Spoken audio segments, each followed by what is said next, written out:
Dialogue delivery और acting कर रहे थे, पर ये डायलॉग की स्क्रिप्ट कहीं और से लिखी जा रही थी। या ये भी कह सकते हैं कि राहुल गांधी जी का पॉलिटिकल इंटरनेट कनेक्शन किसी विदेश की भूमि या धरती से कनेक्टेड था, इस बात का अंदाजा किसी को नहीं था। अरे कोई गई दी हो। शंका तो हमेशा होती थी। आज जिस प्रकार से कुछ प्रमाण सामने आया है, जिसमें निकल कर आया है कि कैसे जो पावर पॉइंट प्रेजेंटेशन किया गया, उस पावर पॉइंट प्रेजेंटेशन का पावर और उसका डेटा पॉइंट दोनों भारत के बाहर से बनकर आया था। और ये ऐसा टेक्निकल अनडिनायबल प्रूफ है जिस पर लाख लीपापोती करने के बाद भी, जिस पर लाख जस्टिफिकेशन देने के बाद भी उस डेटा को छुपाया नहीं जा सकता कि डेटा जो बेटा के हाथ में आया था वो दरअसल फॉरेन या विदेश की धरती से लेता था। और इसीलिए आज कई सारे सवाल निर्माण होते हैं। ये कोई पहली बार नहीं है कि राहुल गांधी जी को भारत के बाहर से कोई प्रेरणा मिली हो भारत में भारत की संवैधानिक संस्थाओं पर सवाल और ट्रस्ट डेफिसिट क्रिएट करने के लिए। आपको याद होगा कि राहुल गांधी का तो ऑफिशियल बयान है कि we have to fight the Indian state. फिर आपको याद होगा कि जब राहुल गांधी जी विदेश गए थे तो एक नहीं अनेकों बार उन्होंने भारत की संवैधानिक संस्थाओं पर सवाल निशान करते हुए कहा है कि India democracy is dead and I am wondering why the guardians of democracy are not intervening. मतलब कि सीधे सीधे भारत की संप्रभुता पर सवाल खड़े कर देना और संप्रभुता पर हमला भी करने का काम राहुल गांधी ने किया है। अपनी व्यक्तिगत वार्तालाप और बातचीत में भी कुछ ऐसे एलिमेंट्स के साथ भी उन्होंने इस बात को दोहराया है कि भारत में विदेशी हस्तक्षेप होना चाहिए। पार्लियामेंट आप लोग कवर करते हैं, पार्लियामेंट के हर सेशन से पहले एक सोरोस स्पॉन्सर्ड और सोरोस गाइडेड डॉक्यूमेंट या रिपोर्ट जैसे ही आता था तो कांग्रेस पार्टी और खासकर राहुल गांधी उस सोरोस स्पॉन्सर्ड डॉक्यूमेंट को लेकर भारत की संसद को हॉस्टेज बनाने का काम करते थे और सुप्रीम कोर्ट में फिर उस पूरी बात पर कुछ निकलता नहीं था। हमने देखा सेशन कई सारे निकल गए, परंतु सोरोस स्पॉन्सर्ड डॉक्यूमेंट के आधार पर किस प्रकार से भारत की संसद को बंधक बनाया गया। और सोरोस के कुछ लोग तो भारत जोड़ो यात्रा में भी राहुल गांधी के साथ सीधे शामिल हो गए।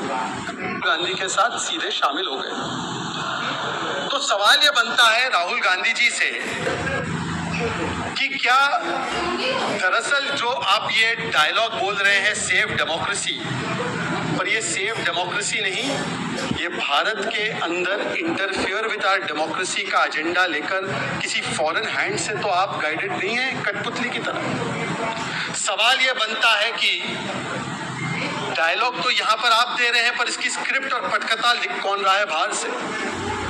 सवाल तो ये बनता है कि बार बार ऐसी सुनियोजित तरीके से, सुनियोजित ढंग से हम देखते हैं कि भारत के संवैधानिक संस्थाओं के खिलाफ और भारत की एकता, अखंडता और संप्रभुता के खिलाफ जिस प्रकार का आप हमला बोलते हैं वो फॉरेन स्पॉन्सर्ड या विदेशी स्पॉन्सर्ड क्यों नजर आता है। और मैं कोई एक डॉक्यूमेंट के आधार पर नहीं बोल रहा हूं, मैंने पूरी सीरीज गिना दी। ये और महत्वपूर्ण इसलिए हो जाता है क्योंकि जो कहते हैं कि नारा वोट चोरी का है, दरअसल नारा वोट चोरी का नहीं है, दरअसल बात है ट्रूथ चोरी की।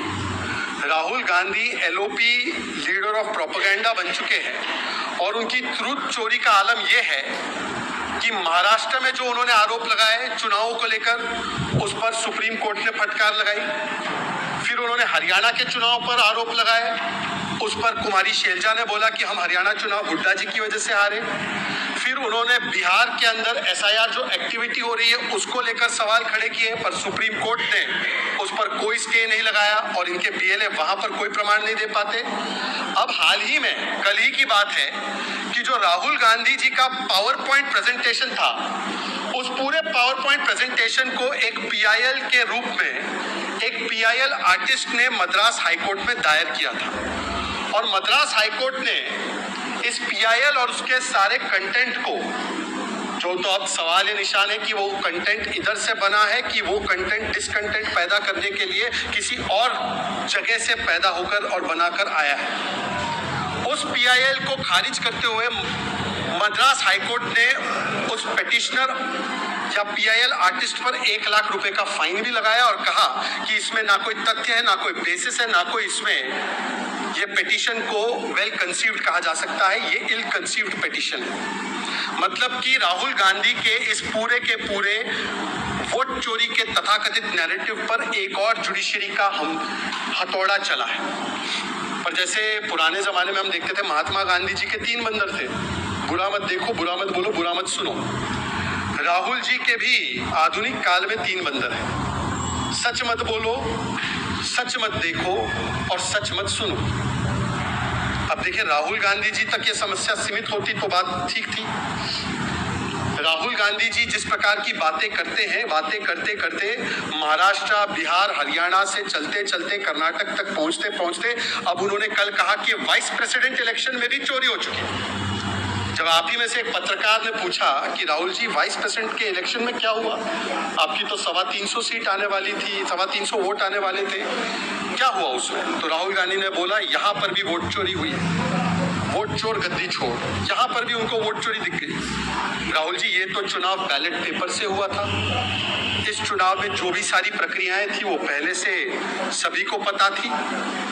वाइस प्रेसिडेंट के चुनाव में भी अब इस प्रकार का बिना तथ्य, बिना तर्क के अनर्गल आरोप लगाना ये राहुल गांधी की राजनीति का स्टैंडर्ड ऑपरेटिंग प्रोसीजर बन चुका है। और राहुल गांधी जी ये आरोप कोई भारतीय जनता पार्टी पे नहीं लगा रहे। मैं पूछना चाहता हूँ राहुल गांधी जी से कि राहुल गांधी जी क्या आप ये कहना चाहते हैं कि जब देश को ओबीसी समाज से आने वाले, तमिलनाडु की भूमि से आने वाले, a son of the soil of Tamil Nadu, somebody who is from the OBC community, he has risen to the position of the vice president, तो क्या आप उनको वोट चोर कह रहे हैं? क्या ये ओबीसी समाज का अपमान नहीं है?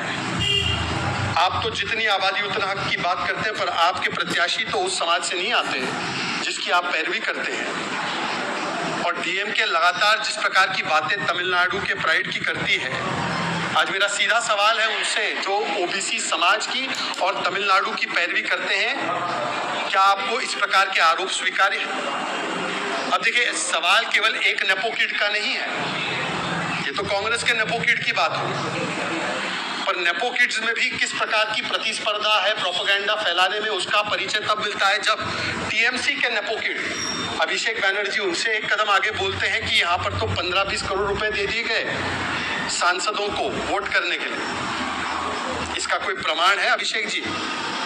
और अभिषेक जी आप क्या कहना चाहते हैं कि आपके जो बनाए गए इंडिया अलायंस के सांसद है वो दरअसल सांसद टिकाऊ नहीं बिकाऊ सांसद है, वो बिक जाते हैं, अपने ही सांसदों की नैतिकता और इंटेग्रिटी पर इस प्रकार का सवाल खड़े कर रहे हैं।